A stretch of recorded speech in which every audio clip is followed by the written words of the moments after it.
上一讲我们讨论了一个非常重要的问题，就是一个真正对佛教能够升起信仰的人，必须要建立的几个基本的思想基础，就是要迈过几个基本的坎儿。那么第一，就是对三世说生命观是否认同。第二，认同了三世说生命观之后，是不是能升起出离的心。那么对于能够升起出离心的众生，又分两种情形。一种情形就是他具有着强烈的出离心，对自己现实生命的苦难极度的认同，有一种强烈的要断除自己内心烦恼，走向清净涅槃的心。那么佛陀给这些众生讲了一部法，就叫做小乘佛教的法。但是还有第二类众生，他们并不以自己的苦难为苦难，而是观天下的众生的苦难为苦难。他们并不仅仅希求的是自我的解脱，而是希求众生的解脱，而且把一切众生的解脱当作自己的解脱，把度化一切众生走向解脱当作自己修行解脱的路径。那么这样一种思想的境界，这样一种心境的升起，佛教给了他一个专有名词，就叫做菩提心。菩提心是一个非常大的问题，在我们后续的课程当中，我们还将从不同角度、不同层次来解读什么是菩提心。那么一个人不仅升起了出离心，而且还能够升起菩提心，佛陀给这样众生说的法，就叫做大乘佛教的法，大乘佛法。而我们这一次课程要学习的《金刚经》，就属于大乘佛法当中一部非常重要的经典。好的，讲到这里，我们做下总结。其实我把佛陀的教法分成了4个层次。第一，对于不能够认同三世说生命观的人，你可以把佛陀教法当作知识文化去学习，这是第一个层次。第二，你认同了三世说生命观，但是生不起出离心的人，那么学习佛陀的人天乘的法。第三，你认同了三世说生命观，又能够升起出离心，但生不起菩提心的人，学习佛陀的小乘教法。第四，能够认同三世说生命观，能够生得起出离心，同时还能生得起菩提心，佛陀为这样的众生讲了大乘佛教的法。那么修行人天乘的法，他所获得的果报，就是保证来生能够得人天善果，不会堕到畜生、恶鬼、地狱道。修行小乘佛法，他所获得的最后的果，就是那种断除了自我内心的烦恼，证得了自我的清净的解脱涅槃境界的那个果，佛教叫做阿罗汉。大乘佛教修行的结果，就是以众生的苦难当作自己的苦难，以度化一切众生而实现自我解脱的这样的修行，他所获得的最终的果报就是佛陀，就是成佛。面对着佛陀教法的这几个层次，每一个学习佛法的人都应该对照自己现在的精神状态，你能够承受佛陀哪个层次的法。当然，佛陀最终希望众生都能够修行大乘佛法，走向成佛的历程。好的，下边我们就进入我们这个课程的核心内容。也就是我们怎么过这条河。特别是在大乘佛法当中，佛陀给出的成佛的道路是什么？这是讲佛教的核心。那么怎样成佛？首先我们要解决一个问题，为什么释迦牟尼老人家成佛了，而我们还在生死当中轮转？就是造成我们生死轮转的原因是什么？这一点非常重要。如果你自以为找到了造成我们生死轮转的原因，把这个原因一解决，你不就走向解脱，走向成佛了吗？那么这是学习佛法的第一个要点。佛陀证道了，佛陀成佛了，佛陀老人家给我们指明了一条成佛的道路。那么在佛陀看来，我们这些凡夫之所以轮回于生死不能涅槃，原因是什么？原因是糊涂。糊涂。佛陀他老人家成道了，他老人家自称是 Buddha 这个梵文词在汉传佛教的历史上，我们把它翻译成佛或者佛陀。就是我们在汉传佛教的经典当中看到佛这个字或者佛陀这个词，它对应的梵文都是 Buddha。 当然 Buddha 这个词为什么会翻译成佛或者佛陀，这是另外一个目前还有争议的学术话题，我们姑且不讨论。那么 Buddha 这个词什么意思呢？如果我们用现代汉语解释一下， Buddha 这个词就是觉者，觉悟的觉者，通俗的讲，明白人。释迦牟尼30几岁坐在菩提树下证道，他宣称自己是觉悟的人，是觉者。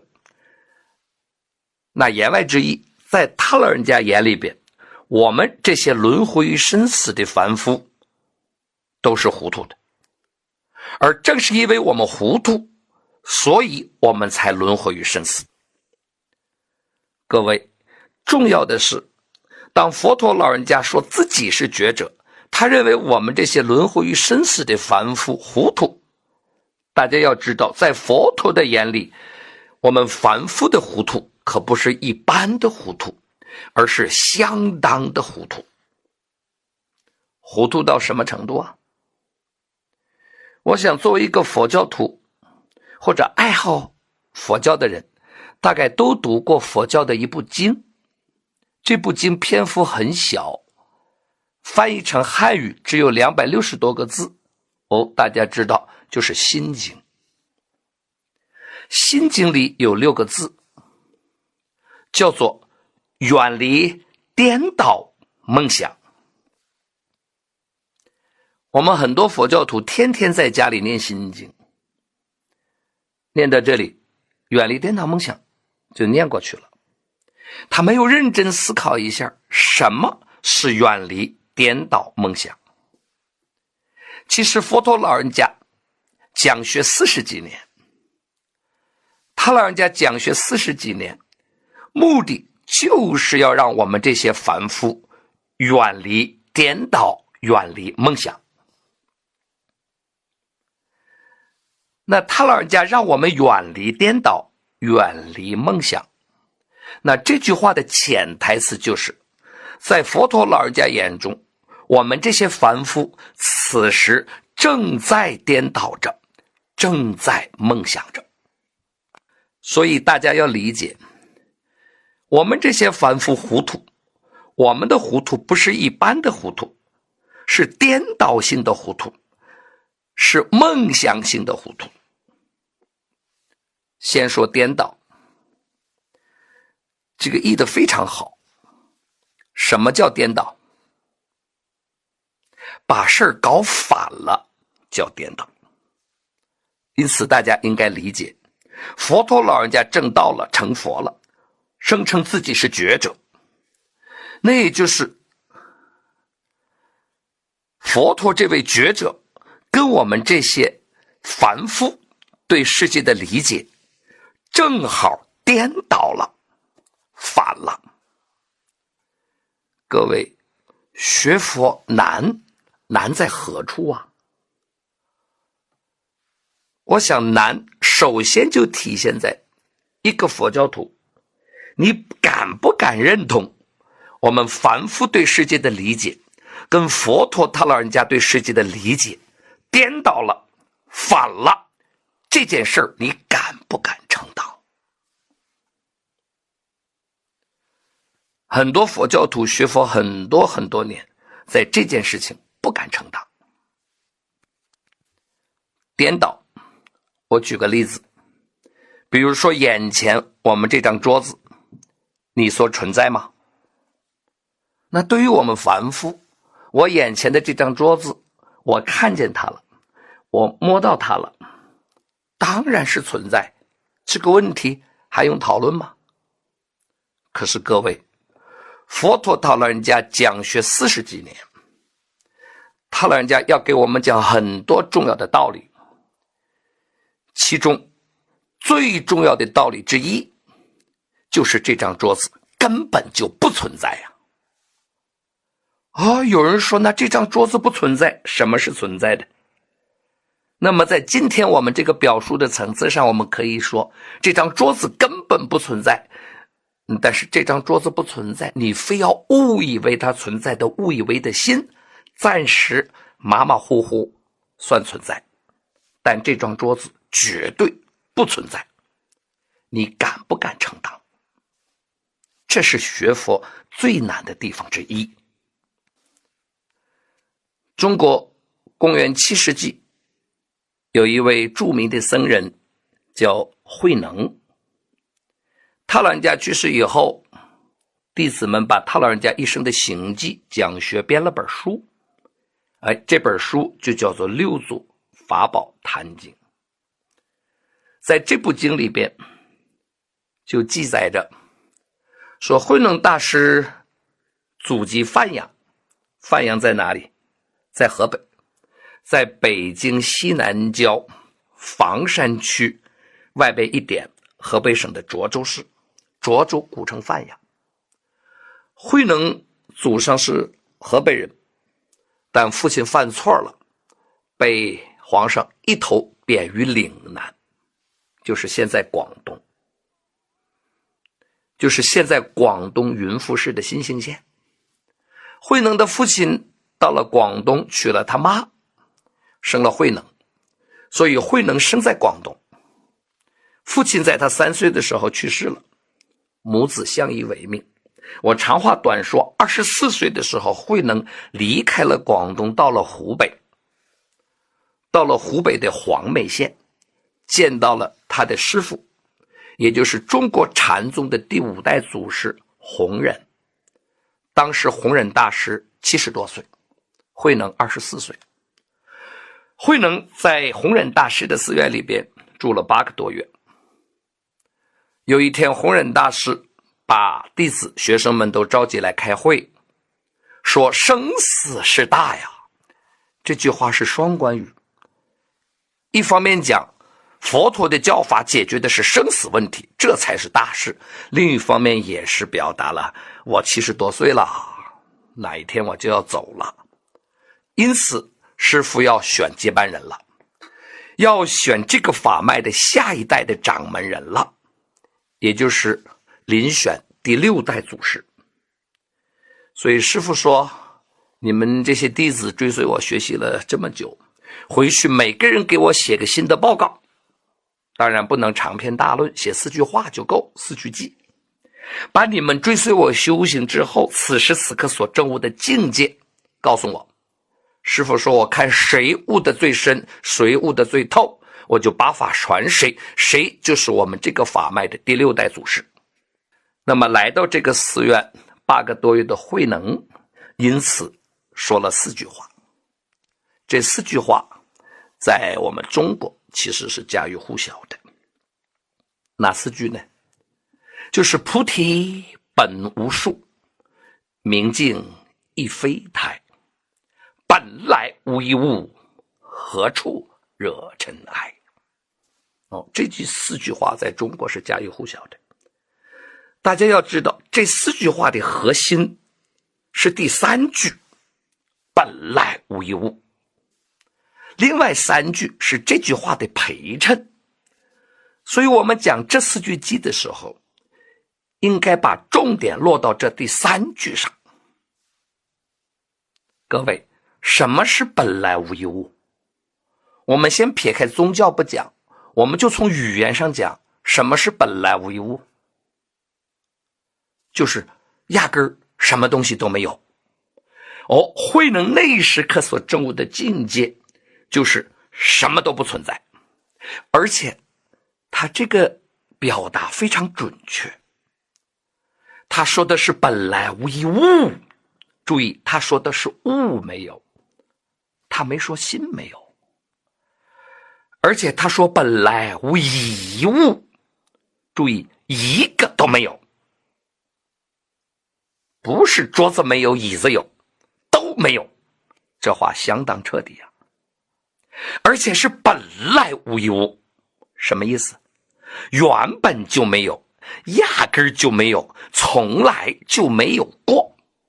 不是这张桌子原来有，后来我一修行把这桌子给修没了，不是，它原本就没有。你现在认为它有，就是你颠倒，你糊涂，你是凡夫。正是慧能这4句偈，他的境界得到了师父的赏识。后来师父把法传给他，慧能就是禅宗的第6代祖师。慧能得法以后，又从湖北跑回了广东，他在民间隐居了15年，这会儿说出来弘法了。那么他最初出来弘法的地方，就是现在广州市里的光孝寺。